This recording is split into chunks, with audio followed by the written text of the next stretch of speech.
How's it going, YouTube? Prisco YGO here, coming at you with another deck profile. So, it's about time I came forward with a updated list to Time Thief. Recently, I got third place with an old list. I was playing Dragoon. Dragoon kind of carried the deck, but going forward, as much as I want to admit that this is a Dragoon format, I don't want to fall into that category. So, we're playing a new list, and I'm going to be using this list going forward. And it's going to be part of a series that I'm starting called Rogue to Riches. The series is going to be just a 4-video series for the month of, what are we in now? March?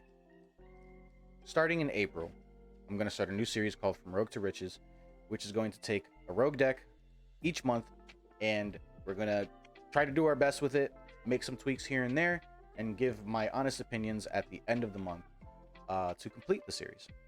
And then we'll start over the following month. On top of that, as you can see right next to me, we also have some tournaments coming up, as well as our remote duel locals. Make sure you check those out. More information will be in the Discord, which will be linked down in the description below. So, without further ado, let's go ahead and get into the deck profile, shall we? All right, I've got the deck right here, ready to go. Let's get started. Starting off, we've got 3 copies of Regulator, aka Rescue Robot. This is our best starter.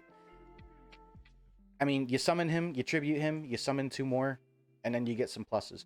By himself, he's a +1, but the cards that you're summoning off of him, you're going to go +2. And then the cards that you're making off of him, you see where I'm going with it. This is your best normal summon in the deck, and can't deny it. He's a good boy. Next, we are playing 3 copies of Time Thief Stratos, aka Time Thief Winder. He searches you any other card in the deck. You're summoning this off of this unless you have it in your hand, because he has a way to summon himself from the hand by detaching from a XYZ monster that you already control on the field. And then you get the search. The search is once per turn. Keep that in mind. Following up with that, we are playing 1 copy of Bezel Ship, 1 copy of Chrono Quarter. This was at 2 before, and I will admit, I kind of liked it at 2. It did help in the grind game quite a lot. However, to make some space for some other tech choices that we're playing in here, I decided to cut him back down to 1. And you know what? Can't complain. He still puts in work for what he does. Also, these are both inherent extenders, which means you kind of have to play them.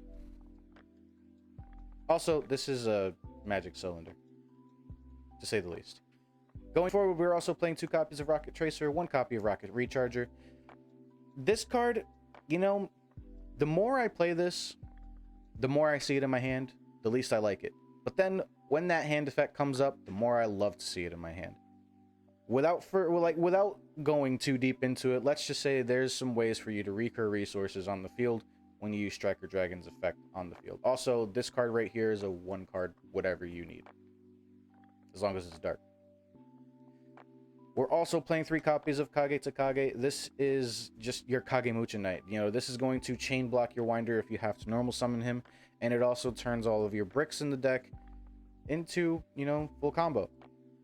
Going forward, when we get Time Thief Adjuster in the TCG, we're probably not going to be playing this because Adjuster just does what this can do, but more. Alternatively, you can also summon this after you've normal summoned a Rocket Tracer, which means now you have an extra body on board so that you can go into whatever XYZ monster you do need without having to lock yourselves into dark at the time. So, it's a very experimental card, but it's a tried and true card that does come in clutch when it does come in clutch. We're also playing 3 copies of Parallel Exceed. If you don't know what this does, you're living under a rock. You normal summon one of your bricks, you link it off into a link that points down or at some point in your field. You summon this from hand, he becomes a level 4. You summon another copy of him from the deck off of his own effect. That also becomes a level 4. And then you just make your XCs from there. Moving on to the hand traps, we are playing 3 copies of Ash Blossom and Joyous Spring. Nothing to be said there. This is the most generic hand trap in the game. It hits a myriad of decks. You just can't really be seen without it. We are still playing the Gamma package, and although Gamma is not always as impactful as you want it to be, it still comes up a lot. Plus, it's searchable in this deck, so why not? Also, we're playing the brick. You can't play this deck, or you can't play this hand trap, without the brick. Moving into the spells, we're also playing 3 copies of Prod of Prosperity. As much as everybody's going to complain, this card's really expensive. Yeah, I understand that. Buy them. Knuckle up, buy them. It's worth it. This card does wonders for this deck. If you want to play a budget option, there really isn't a budget option. Allure of Darkness is really bad. Desires, you're playing too many one-ofs. Trust me. It's 100% worth it. It helps with the consistency of the deck, which is what this deck struggles with the most. Just pick them up.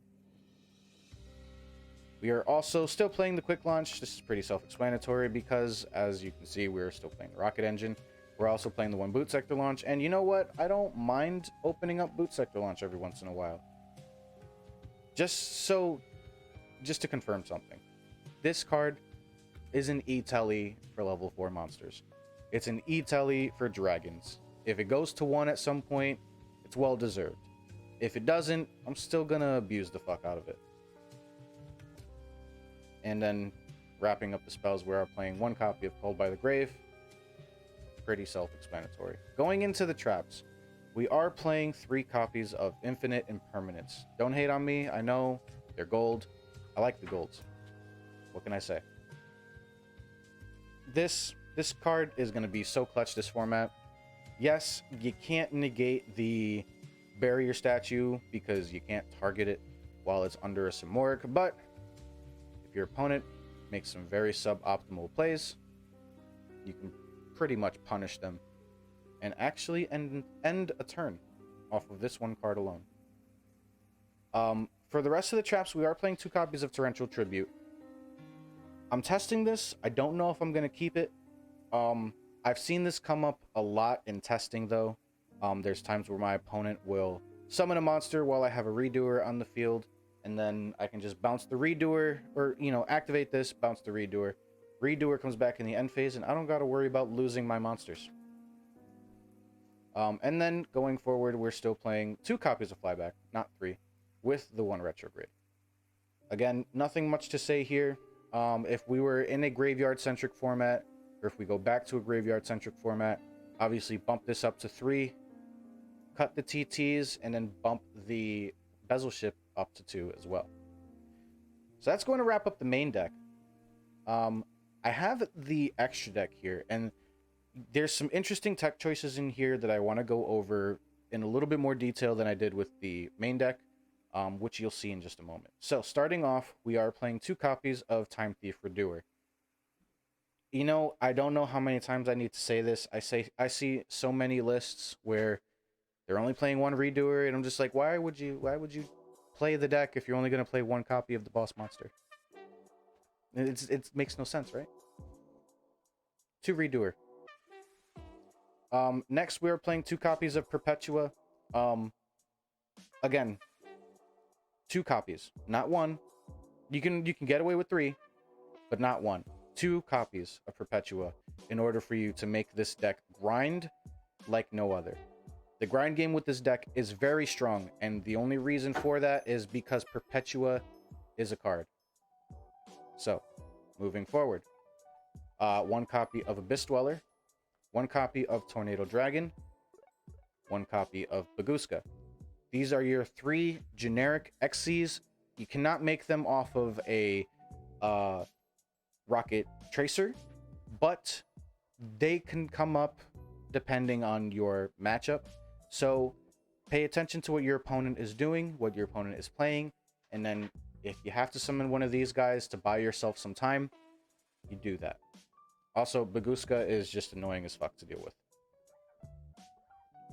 For a couple more XCs, we are playing 1 Evil Swarm Nightmare. You can easily change this out for an Evil Swarm or Exciton Knight. But I like this one better because you can Book of Moon some stuff.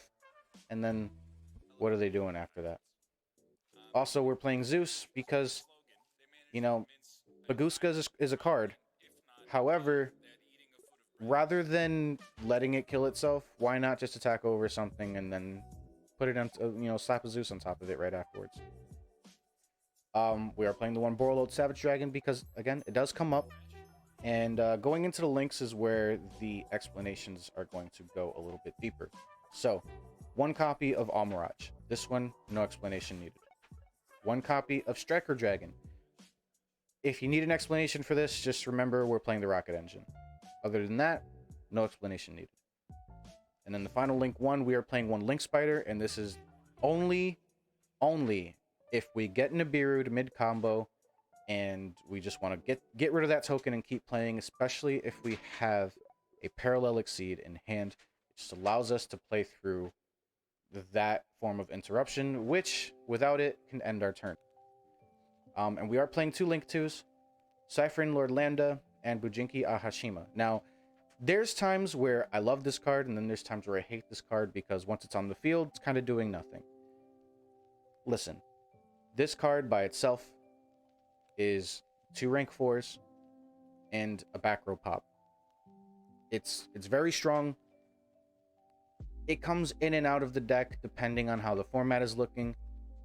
The beginning of every new format, I feel like this card can come back into the deck, but we'll see how that goes moving forward. For the side deck, this is going to be very, very fluid. It's going to change depending on the meta. I don't know what else to say, so take my tech choices with a grain of salt, because they can change at the drop of a hat. So, starting off, we're playing 3 copies of Lancia. I know that Lancia actually conflicts with our deck quite a lot. However, if we know we're going second against like Bird Up, well, we can just activate a Lancia and then next turn go off because Lancia will actually end their turn. I don't think there's much that needs to be said on that. We are also playing 3 copies of Nib because, again, certain decks, this just ends their turn, especially if they're not playing a Link Spider, which is why I think Link Spider is very important going forward because this card is coming back into the format. 2 copies of Droll and Lockbird. I still think that this card is very good going forward because Dragon Link is looking to be the best deck. However, with very limited results, especially from the LCS and the Extravaganza, we still are not 100% sure if this is going to be correct. I'm testing it to see if my theories are correct, and in the future videos, I'll let you know how that goes. We are also playing 3 copies of Dark Ruler No More. I'm choosing to play Dark Ruler No More over Droplets because I feel like Droplets with our deck, we kind of will be getting rid of resources that we kind of want to keep in hand. On top of that, Dark Ruler No More, we're not trying to kill them. What we're trying to do if we're going second is pick apart their board, or at least turn off their board, so that we can then pick apart their board in the battle phase, don't worry about damage, and then oppress them during their own turn with our own board. So, Dark Ruler No More, yeah, it's kind of needed. And then last but not least, we are playing some back row hate. 3 Cosmic Cyclones with a Harpy's Feather Duster. Not too much to really explain there. Honestly, I like Cosmic Cyclone, but these can easily be Lightning Storms. It's personal preference at that point. So that's going to wrap up the deck profile. I really hope that you guys enjoyed it. And remember to go ahead and check out the stream. Again, twitch.tv/PriscoYGO. The link will be in the description down below. Check out the Discord. Again, link in the description down below. And check out all my social medias. I'm trying to get a little bit more active on Twitter. If you want to talk to me, though, definitely check out the Discord. And again, make sure you check out those remote duels and the double box tournament that I'm hosting on April 2nd. First place gets a sealed box of Rage of Ra First Edition, which I actually have behind me. Second place gets to split a box of Blazing Vortex with third place. And fourth place they get a metal field center with the Lost Art Dark Magician Girl on it. 32 players to fire. I need to have 32 players to fire, and if we don't get enough people, everybody will get a refund. Unfortunately, the way that this is set up, I need 32 people. So I'm giving you guys 2 weeks time to sign up and commit. If you don't show up, unfortunately, no refunds. However, you still get a chance to win if you play. So without further ado, I'm going to end the video, and make sure you check out some of the sponsors. Their links will be down in the description below, and join the Discord. My name has been Prisco YGO. See you in the next one. Deuces.